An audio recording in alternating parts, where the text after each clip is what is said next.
আমার ছেলে আত্মহত্যা করে না। আমি প্রথম থেকে বলেছি আমার ছেলেকে খুন করা হয়েছে এবং পরিকল্পিতভাবে খুন করা হয়েছে। দেশের ইতিহাসের সবচেয়ে জনপ্রিয় চিত্রনায়ক ছিলেন কিংবদন্তি সালমান শাহ।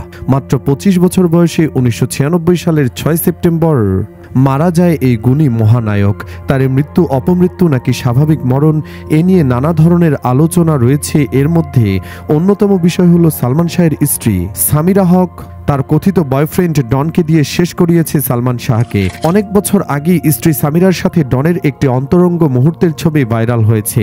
অনেকেই মনে করেন ডনের সাথে পরকীয়ার সম্পর্কই ছিল সামিরার, আর এই পরকীয়ারে বলি হয়েছেন সালমান শাহ।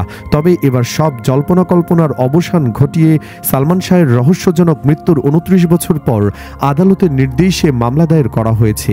এই মামলায় আসামি হয়েছেন তার স্ত্রী এবং খলনায়ক ডন সহ মোট ১১ জন।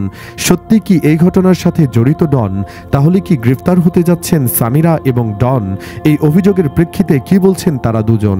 এ বিষয়ে সালমান শাহের পরিবার সূত্রে জানা গেছে, সামিরা এতটাই পরকীয়ায় আসক্ত হয়ে পড়ে যে সালমান শাহের বাসার বডিগার্ডও রক্ষা পায়নি সামিরার হাত থেকে। খলনায়ক ডন আজিজ মোহাম্মদ ভাই, ফারুক প্রিন্স সহ আরও অনেকের সাথে পরকীয়ায় লিপ্ত ছিলেন। সালমান শাহ বাসার অপরিচিত মানুষের আনাগোনা হতো বেশি, যা সালমান শাহ পছন্দ করতেন না।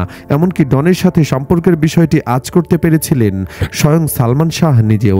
সামিরার পরকীয়ায় বাধা ছিলেন সালমান শাহ, তাই তো তাকেই শেষ করে সামিরা পথের কাঁটা শেষ করে দিয়েছে, এমনটাই মত অনেকের। সত্য কোনোদিন চাপা থাকে না। দীর্ঘ ২৯ বছর পর সেই সত্য সামনে এলো। এর বিষয়ে সালমানের মা নীলা চৌধুরী বলেন, মামলায় যারা তদন্ত করল না, ২৯ বছরের সাক্ষী সব নষ্ট করে মামলাটিকে মিথ্যা বলে প্রমাণ করতে চাইল, তাদের বিচার চাই।